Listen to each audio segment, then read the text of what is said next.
Hi everyone, I'm at Race Retro, Iconics auction at Race Retro, Stoneleigh Park. Here for the collector's car auction. As you can see, there are loads of nice cars here, tons of Porsches, you can see Evo 6 in the background, old Mercedes, Jaguars, lots of fast Fords, the usual stuff. Some really impressive cars here. McLaren Senna, Ford GT40 stand out, Ford RS200s. And this costs a lot to get into. It's 30 quid. And what do you get for that? You get to view the cars, go to the auction, and you get this nice glossy catalogue. So we'll start with one of the stars of the show. This is just incredible to see. Obviously a McLaren Senna, but even a special one of those. It's chassis number 1. It's only done 1,000 miles. And it's got, because it's chassis 1, it's got a ton of McLaren special operations options, etc. on it. The aero on this thing is just incredible. It looks absolutely stunning. The classic McLaren doors.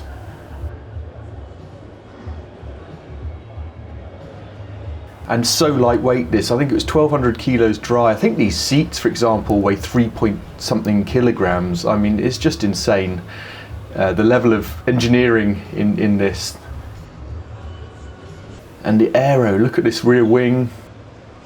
Of course, this is the 4.4 twin turbo McLaren V8 engine, 800-ish horsepower and 800 Newton meters. Yeah, just incredible. Of course, Ayrton Senna's helmet there on the rear wing. So much carbon. I mean, what a car. So this is estimated at 800,000 to £1 million.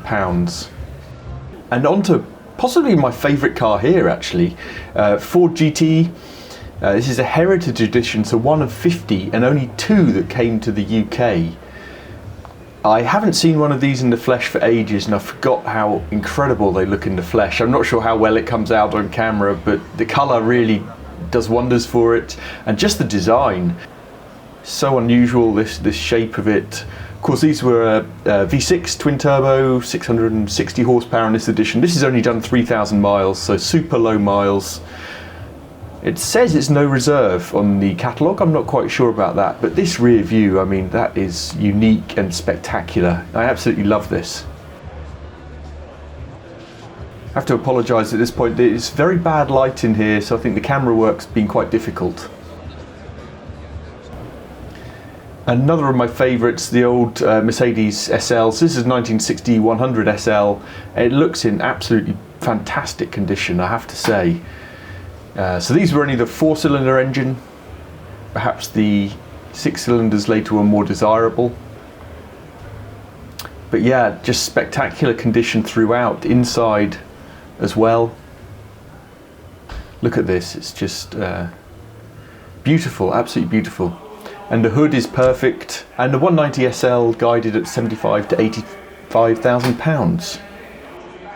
And then we're down Porsche alley. So starting with this 991.1 GT3, of course revs to 9,000 RPM, guided at 80 to 100,000 pounds, only 9,000 miles. And then this Cayman GT4, lovely looking car, 2016, 13,000 miles. These were 385 horsepower, I think. This is guided at 65 to 75,000 pounds. And then what a colour this is, 991.1 GT3 RS. So these are the 500 horsepower jobs, many people's most desirable 911. Only 500 miles, 140 to 180,000 miles that's guided at. Yeah, incredible looking thing. And then another Cayman GT4 next to it. This is 2020, only 230 miles. I mean, what do people do with these cars? 75 to 85,000 pounds is the guide price there. I just can't believe these sit doing nothing. And a legendary car here, one of my favourites because I grew up with this rallying, really, I suppose. Evo 6, of course, Mitsubishi Lancer Evo 6, Tommy MAKKINEN edition. So many people's most desirable Evo, I guess. These had loads of modifications over the standard Evo 6, suspension, steering, I think different titanium turbo perhaps. This has had a £30,000, oh, I can't get in unfortunately. This has had a £30,000 restoration. It looks absolutely fantastic, I have to say. It's guided at 70 to 90,000. You know, semi-good ones of these make around 60, so that doesn't sound too far off. I expect it'll probably make that. It is immaculate. Is that standard size exhaust? Maybe someone can help me out. Yeah, lovely. I'd love one, but they're very expensive cars now. I missed the boat with these, really, I think.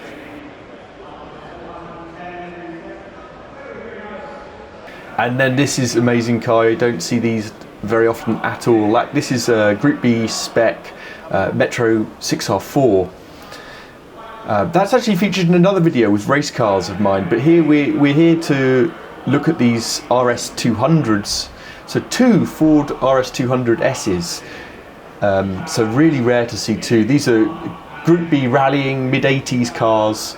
Only 20 of the S's were made that saw, I think, 350 over the standard 250 horsepower from the 1.8 turbo. So yeah, this guided at 300 to 350,000 pounds. Just incredible. And the other one guided at 350 to 400,000 pounds. So then this is another 6R4. This is the Clubman, so the road-going version, one of 200 made. So whereas the Group B spec 6R4 made, I think, 400 horsepower if I remember correctly, this one was only 250 horsepower, naturally aspirated V6. At the time, a lot of these rally cars were turboing and going absolutely wild, but the aero and the design, and look at those arches, I mean, just one of the most iconic and recognisable cars out there. This is guided at 200 to 240,000 pounds. This is a 1972 TVR VIXEN, but it's got a Tuscan V8 in there. Originally it would have been a 1300, I think, engine. So this is guided at 55 to 65,000 pounds. And then one of my favourite designs, Jaguar XK150. This is 1959. It's a 3.8S. Obviously the fixed head, not the drop head. Very well looked after, this one. Looks absolutely beautiful. Chrome work's not perfect, but that could be tidied. Yeah, my friend's dad has one of these and says they really don't drive very well, but they look beautiful. And next to a Ferrari Dino 308 GT4, again, looks lovely. And we're back with the lids down now. So these were the first mid-engine V8 that Ferrari did. So mid-engine 3-litre V8, and it's a 2+2 layout here. 1979. This one's guided at 40 to 50,000 pounds.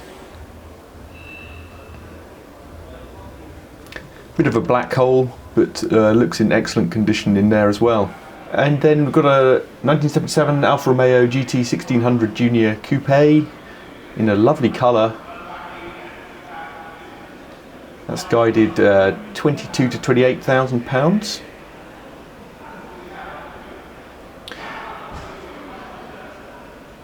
I actually came to see this other Alfa, so a 2600 Spider. And this is interesting. So these were 6-cylinder, and this one has been converted to right-hand drive, interestingly.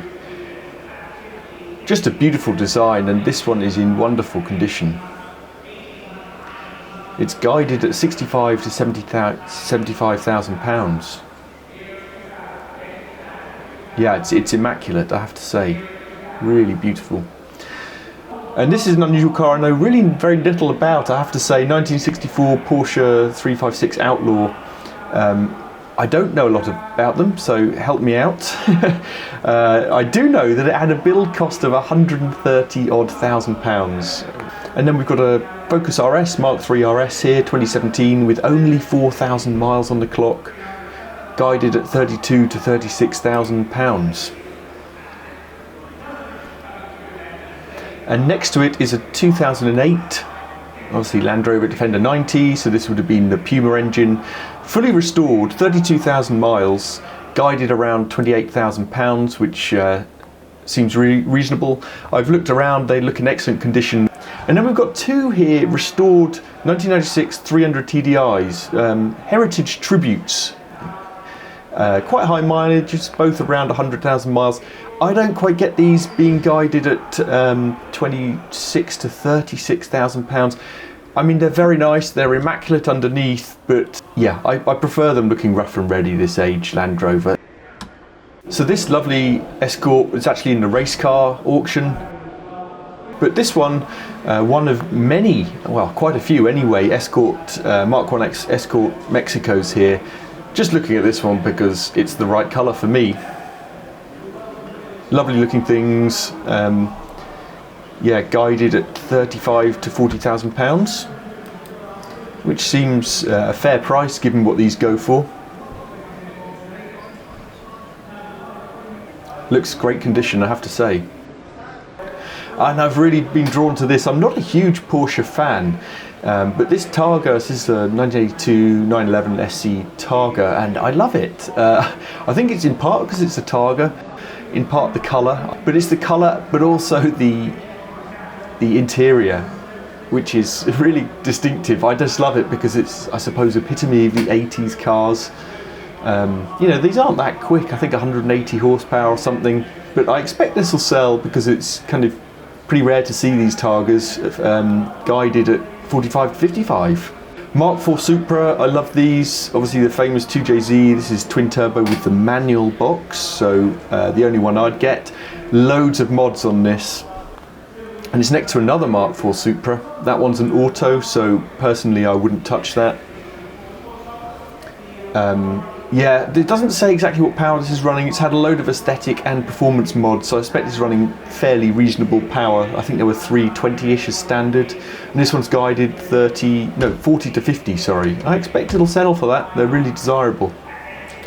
And this one is 30 to 36,000. Now we're on to one of my favourite cars, CLK 63 AMG Black Series. So obviously the limited edition version of the CLK 63, hugely desirable now, wider track, and obviously arches to go with that, adjustable suspension. It's obviously the M156 engine in these at its maximum output, which is 507 brake. I missed my 63 AMG, that was an E-Class with the M157 engine, but yeah, I do miss it. That's lovely, and it's guided at 100 to 120,000 pounds. Expect it'll fetch that. Sapphire COSWORTH, looks great condition, 19,000 miles, guided 38 to 48, looks good. V8 Vantage, one of 7 V8 racing collection, in Kermit Green, 500 miles, guided at 50 to 60. E30 M3, these are always really desirable. This is left-hand drive and pretty high mileage. The paintwork isn't the best. Seems to have a sensible guide price of 40 to 50. I know a couple of people with these who paid in recent years 80,000. I mean, theirs were lovely. They're only a 4-cylinder. Yeah, I love the design, but I don't think I'd ever pay that kind of money for them. As I say, this is fairly sensibly guided, I think, at 40 to 50, but it's not the best condition. It won't come out on camera, I don't think, but I can see the carpet here, for example, is just really dirty. It's not even been vacuumed. Don't know why someone wouldn't do that before putting it in auction.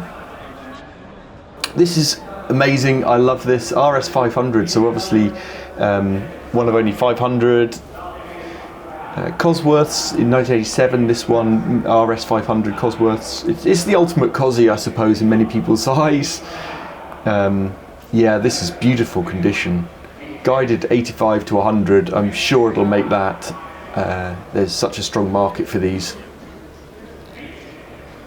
I would love it. Yeah, beautiful.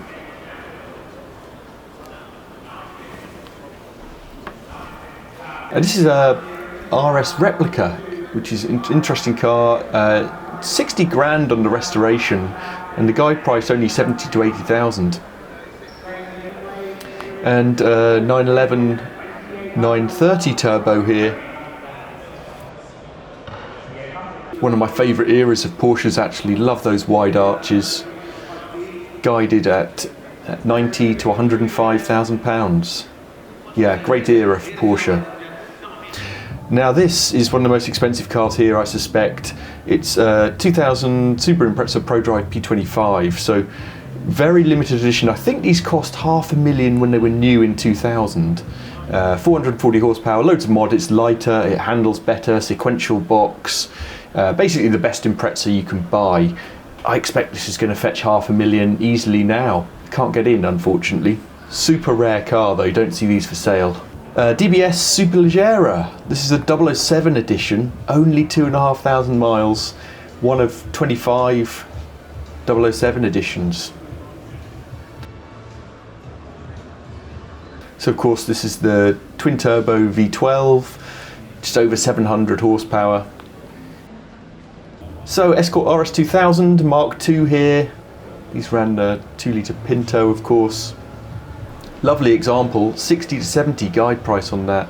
So this is one of my favourite cars here as well, actually. A 1983 Vauxhall for Chevette. It's a RESTOMOD called the Vader. Race engine here, look at that, giving out 285 horsepower. It's got a Quaife sequential box, a £200,000 bill, and guided at 60 to 70. Another Escort Mexico, Mark I Mexico. This one again looks in great condition, guided at 40 to 50,000 pounds. I'm pretty sure it'll make that.